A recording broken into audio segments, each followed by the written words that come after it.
Welcome to story teller ഭാഗം 37. ആ രാത്രിയെ ചെയ്യാൻ പാടില്ലാത്ത എന്തോ ചെയ്ത കുറ്റബോധത്തിലായിരുന്നു ശ്രീദേവ്. അതവനെ വേട്ടയാടാൻ അവൻ അനുവദിച്ചില്ല. എന്തോ ആലോചിച്ച് ഉറപ്പിച്ച പോലെ അവൻ പുറത്തേക്കിറങ്ങി. ലേഡീസ് ടോയ്ലറ്റിൽ നിന്ന് ഇറങ്ങി വന്ന അവനെ എല്ലാവരും അമ്പരപ്പോടെ നോക്കുന്നുണ്ടായിരുന്നു.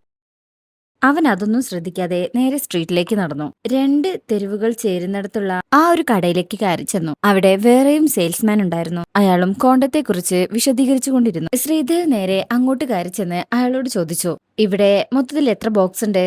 ശ്രീദേവ് നേരത്തെ അമൃതയുടെ കയ്യിൽ നിന്ന് വാങ്ങിച്ച ആ ബോക്സ് പുറത്തുള്ള വേസ്റ്റ് ബിന്നിൽ നിക്ഷേപിച്ചിരുന്നു. എത്ര ബോക്സ് ഉണ്ടെന്ന് ചോദിച്ചാ സാറിന് എത്ര ബോക്സ് വേണം? ഇവിടെയുള്ള മൊത്തം കൊണ്ടോ എനിക്ക് വേണം. താൻ എത്ര എണ്ണ ഉണ്ടെന്ന് പറയൂ. ശ്രീദേവ് ഒരു ഭാവമാറ്റവും ഇല്ലാതെ അയാളോട് ആവശ്യപ്പെട്ടു. അയാളെല്ലാം മുകളിലേക്ക് എടുത്തു വെച്ച് എണ്ണാൻ തുടങ്ങി. വേഗാവട്ടെ, എനിക്ക് ഇന്ന് മുഴുവനും ഇവിടെ നിൽക്കാൻ പറ്റില്ല. ശ്രീദേവിനെ അയാളെ ഈ സമയം ഇടങ്ങണിട്ട് ഇങ്ങനെ നോക്കിക്കൊണ്ടാണ് ആ കോണ്ടം എണ്ണുന്നത്. ശ്രീദേവിന്റെ ധൃതിയിൽ അയാൾ വേഗം എണ്ണിത്തീർത്ത് അത് ശ്രീദേവിന് നീട്ടി. എത്ര രൂപയായി? അപ്പൊ അയാൾ പറയും, എല്ലാം കൂടെ 7500 രൂപ. കാർഡാണോ പൈസയാണോ സർ? കാർഡ് എന്ന് പറഞ്ഞത് നീട്ടിക്കൊണ്ട് അവൻ ചോദിച്ചു, ഇതെല്ലാം വിറ്റാൽ നിങ്ങൾക്ക് കമ്മീഷൻ ഉണ്ടോ? ഉണ്ട് സർ.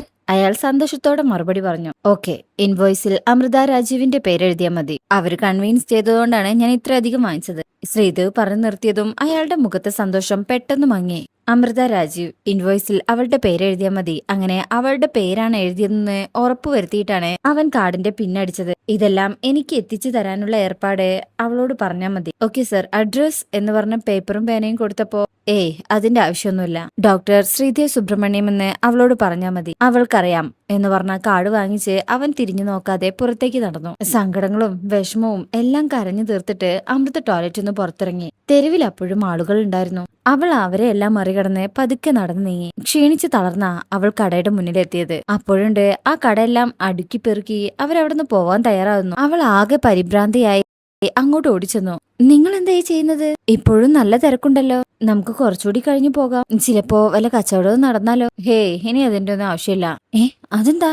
അവൾ അമ്പരപ്പ് മാറാതെ അന്വേഷിച്ചു. ഇവിടെ ഉണ്ടായിരുന്ന എല്ലാ കോണ്ടവും വിറ്റുപോയി. ഇനിയിപ്പൊ എന്തെടുത്ത് വിൽക്കും? എല്ലാം വിറ്റുപോയോ? അതും ഇത്രയും പെട്ടെന്ന്? അവൾക്ക് അതിശയം മാറിയില്ല. പിന്നല്ലാതെ, ഒരാൾ വന്ന എല്ലാ കോണ്ടവും വാങ്ങിച്ചോണ്ട് പോയി. ഒരാളോ? ആർക്കാ ഇത്രയധികം കോണ്ടത്തിന്റെ ആവശ്യം? അവളുടെ ആ അമ്പരപ്പ് കൗതുകത്തിന് വഴിമാറി. അതെന്ത് ചോദ്യം അമൃത? നീ കൺവിൻസ് ചെയ്യിച്ചതുകൊണ്ട് മാത്രമല്ലേ അയാൾ അതെല്ലാം വാങ്ങിച്ചോണ്ട് പോയത്? നീ എന്താ ഒന്നും അറിയാത്ത പോലെ അഭിനയിക്കണോ? ഞാനോ? അവൾ ചോദിച്ചു. പിന്നെ ഞാനോ? ആ ഇൻവോയ്സ് എടുത്ത് നോക്ക്. നിന്റെ പേരിൽ തന്നെ വേണമെന്ന് പറഞ്ഞ് ഫുൾ എമൗണ്ട് പേ ചെയ്തിട്ടാ പോയത് അയാള്. എല്ലാ കമ്മീഷനും നിനക്ക് തന്നെ കിട്ടും. നിന്റെ ഒരു ഭാഗ്യം. അയാൾ ഇച്ചിരി അസൂയയോടെ അവളെ നോക്കി. ആരാ ഇത്? പേരെന്താ? നമ്മൾ അങ്ങോട്ട് ഡെലിവറി ചെയ്യണോ? ഇത് ശ്രീദേവ് ആയിരിക്കില്ലേന്ന് അവൾ ഉള്ളിൽ തട്ടി പ്രാർത്ഥിക്കുന്നുണ്ടായിരുന്നു. ഏതോ ഒരു ഡോക്ടറാണ്. നിന്നോട് പറഞ്ഞാൽ അറിയുമെന്ന് പറഞ്ഞു. പിന്നെ നമ്മളല്ല, നീ തനിച്ചെത്തിക്കണം. ഇതൊന്നും കമ്പനിയുടെ ഉത്തരവാദിത്വം അല്ല. ഡോക്ടർ ശ്രീദേവ് സുബ്രഹ്മണ്യം. അവൾ അറിയാതെ അവളുടെ വായിൽ നിന്നും ആ പേര് പുറത്തേക്ക് വന്നു. അയാള് തന്നെ. എനിക്ക് അപ്പോഴേ മനസ്സിലായി നിങ്ങൾ തമ്മിൽ എന്തെങ്കിലും ചുറ്റിക്കളി ഉണ്ടാവുമെന്ന്. അയാൾ കള്ളച്ചിരിയോടെ അവളെ നോക്കി. എന്തു ചുറ്റിക്കളി? നീ വെറുതെ ഇല്ലാത്ത പറഞ്ഞുണ്ടാക്കണ്ട. ഇപ്പൊ അങ്ങനെയായോ? പിന്നെ ഒരു കാര്യമില്ലാതെ നിന്റെ പേരും പറഞ്ഞേ ഇവിടുത്തെ കോണ്ടം മുഴുവൻ വാങ്ങിച്ചോണ്ട് പോവാൻ അയാൾക്ക് എന്താ വട്ടാണല്ലോ? അവൾ അവനെ നോക്കി ആക്കി തലയാട്ടി. അവൾ ഒന്നും മിണ്ടാതെ നിന്നു.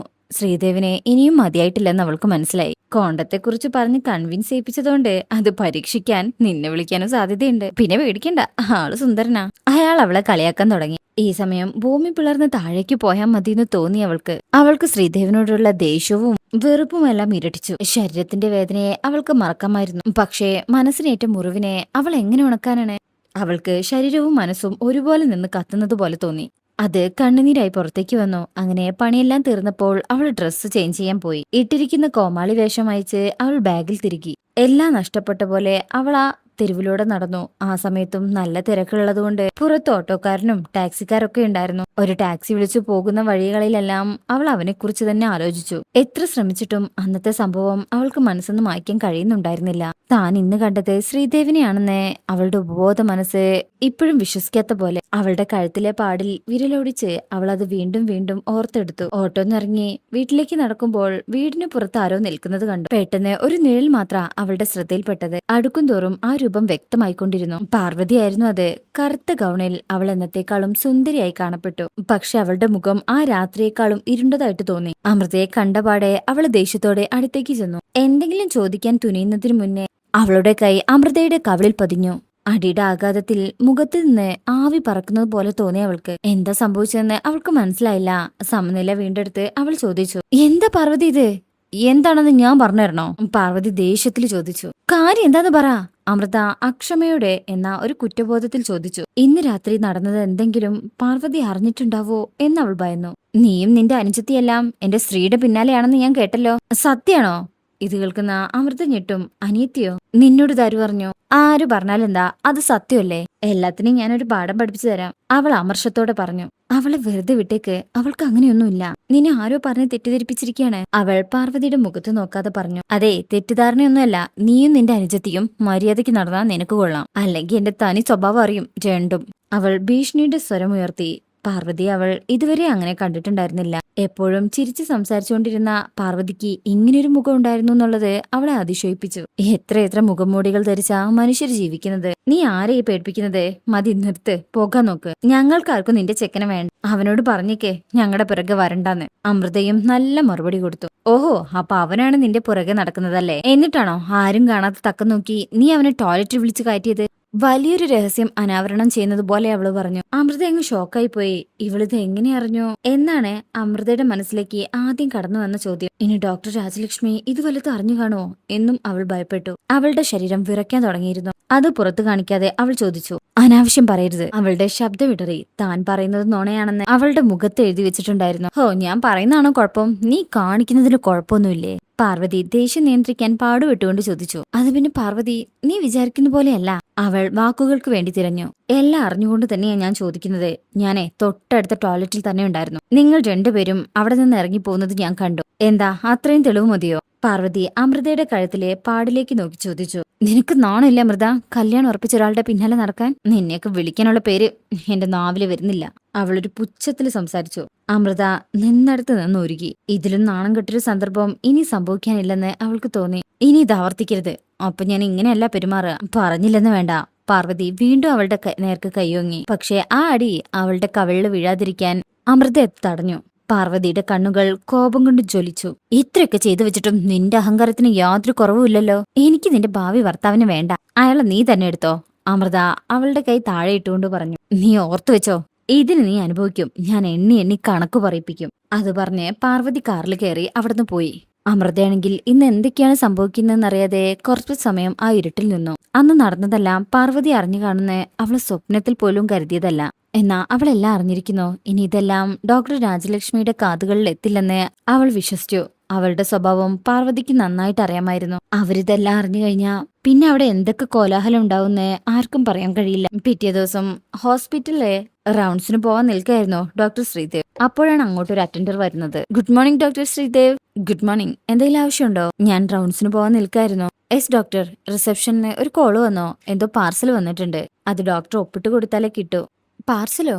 തനിക്കാരെ ഇങ്ങോട്ട് പാർസൽ അയക്കാൻ എന്ന് ചിന്തിച്ചുകൊണ്ട് ശ്രീദേവ് ചോദിച്ചു. എനിവേ താങ്ക് യു, ഞാൻ പോയി വാങ്ങിച്ചോളാം. ശിവാനി, നിങ്ങൾ അങ്ങോട്ട് നടന്നോളൂ, ഞാനത് വാങ്ങിച്ചിട്ട് റൂമിലേക്ക് എത്തിക്കോളാം എന്ന് പറഞ്ഞ് ശ്രീദേവ് ലോബിയിലേക്ക് ചെന്നു. അവിടെ കുറച്ച് സിസ്റ്റേഴ്സ് കൂട്ടം കൂടി നിൽക്കുന്നത് അവൻ കണ്ടു. അവരെന്തൊക്കെയോ പറഞ്ഞു ചിരിക്കുന്നുണ്ടായിരുന്നു. അവർക്ക് ഗോസിപ്പ് പറയാൻ പുതിയതെന്തെങ്കിലും കിട്ടിക്കാണെന്ന് കരുതി അവൻ നേരെ നടന്നുപോയി. ഇത്തരം സംസാരങ്ങളിലും കളിച്ചിരികളിലൊന്നും അവന് താല്പര്യം ഉണ്ടായിരുന്നില്ല. ഇദ്ദേഹത്തിന് ഇത് മതിയാവോ? എത്ര ദിവസത്തേക്കാണോ ഇത്? നീ ചെല്ലടി, നിനക്കല്ലേ നേരത്തെ എന്തോ പറയണമെന്നൊക്കെ പറഞ്ഞത്. ഈ ഡോക്ടർ നിനക്ക് പറ്റിയ ആളാണെന്ന് തോന്നുന്നു. നഴ്സുമാരുടെ ചിരിയും സംസാരവും എല്ലാം അവന് അസഹനീയമായിട്ട് തോന്നി. അവർ റിസപ്ഷനിലേക്ക് ചെന്നു. ഞാൻ ഡോക്ടർ ശ്രീദേവ്, ഇവിടെ ഒരു പാർസൽ ഡെലിവറി ആയിട്ടുണ്ടെന്ന് പറഞ്ഞല്ലോ. അത് കേട്ടപ്പോ റിസപ്ഷനിസ്റ്റും അവന്റെ മുഖത്ത് നോക്കി വല്ലാത്തൊരു ചിരിച്ചിരിച്ചു. അവനൊരു വല്ലായ്മ തോന്നി. ഇവർക്കെല്ലാം ഇതെന്തു പറ്റി? ഡെലിവറി പേപ്പറിലെ സൈൻ ചെയ്ത ശേഷം റിസപ്ഷനിസ്റ്റ് കാണിച്ച ഭാഗത്തേക്ക് അവൻ നോക്കി. അവൻ ഒരു നിമിഷം സ്തബ്ധനായിപ്പോയി. അവന്റെ കാലുകൾ നിശ്ചലമായി. റിസപ്ഷനടുത്തുള്ള വാതിലിന്റെ അടുത്ത് കുറച്ച് പെട്ടികൾ അടുക്കി വെച്ചിരിക്കുന്നു. പോകുന്നവരുടെയും വരുന്നവരുടെയും എല്ലാം നോട്ടം അങ്ങോട്ട് തന്നെയായിരുന്നു. ഇക്കിളിപ്പെടുത്തുന്ന സംസാരങ്ങളും ചിരികളുമെല്ലാം അവനെ അലോസരപ്പെടുത്താൻ തുടങ്ങി. ഓരോ പെട്ടിയുടെ മുകളിലും സേഫ്റ്റി ഫസ്റ്റ് കോണ്ടംസ് എന്നെഴുതിയിരുന്നു. അതിന് താഴെ വലിയ അക്ഷരത്തിൽ ടു ഡോക്ടർ ശ്രീദേവ് സുബ്രഹ്മണ്യം എന്നും എഴുതിയിട്ടുണ്ടായിരുന്നു. അവൻ എന്തെന്നില്ലാത്ത ദേഷ്യവും വെറുപ്പും തോന്നി. അമൃത തന്നെയായിരിക്കും ഇതിന്റെ പിന്നിലെന്ന് അവൾ ഊഹിച്ചു. ഇന്നലത്തെ പ്രതികാരം തീർക്കുന്നതിനായിരിക്കും അവൾ ഇങ്ങനെ ചെയ്തതെന്ന് അവൻ ചിന്തിച്ചു. അമൃത ഇപ്പൊ കൈ കിട്ടിയാൽ കൊല്ലാനും മടിക്കില്ലെന്ന് ശ്രീദേവിനെ തന്നെ മനസ്സിലായി. അവൻ പതിയെ നടന്ന് ആ പെട്ടികളുടെ മുന്നിൽ ചെന്ന് നിന്നു. അപ്പോ അവിടെ ഉണ്ടായിരുന്ന സെക്യൂരിറ്റി പറഞ്ഞു, ഇത് ഒറ്റയ്ക്ക് കൊണ്ടുപോകാൻ പറ്റില്ല ഡോക്ടറെ, ഞാൻ വേറെ ആരെങ്കിലും വിളിപ്പിക്കണോ അയാളുടെ മുഖത്തും ഒരു ചിരിയുണ്ടായിരുന്നു. അപ്പൊ അവിടെ ഉണ്ടായിരുന്ന നഴ്സുമാര് വന്നിട്ട് ഞങ്ങൾ സഹായിക്കാം എന്ന് പറഞ്ഞ് പെട്ടി എടുക്കാൻ തുടങ്ങി. അവർക്കും അപ്പോഴും ചിരിയടക്കാൻ പറ്റുന്നുണ്ടായിരുന്നില്ല. മറ്റു നഴ്സുമാരുടെ അശ്ലീലം ചേർന്ന കമന്റുകൾ അവന്റെ ചെവികളിൽ പതിച്ചു. അവൻ ദേഷ്യം കൊണ്ടും അപമാനം കൊണ്ടും തല താഴ്ത്തി നിന്നു. ഇതിന് അമൃത അനുഭവിക്കും ശ്രീദേവ് മനസ്സിൽ കണക്കുകൂട്ടി. അങ്ങനെ ഈ ഭാഗം ഇവിടെ കഴിഞ്ഞിരിക്കണേ. അപ്പൊ കഥ കേൾക്കുന്ന കൂട്ടുകാരെ ചാനൽ എല്ലാവരും സബ്സ്ക്രൈബ് ചെയ്യുക, ലൈക്ക് ചെയ്യുക, നിങ്ങളുടെ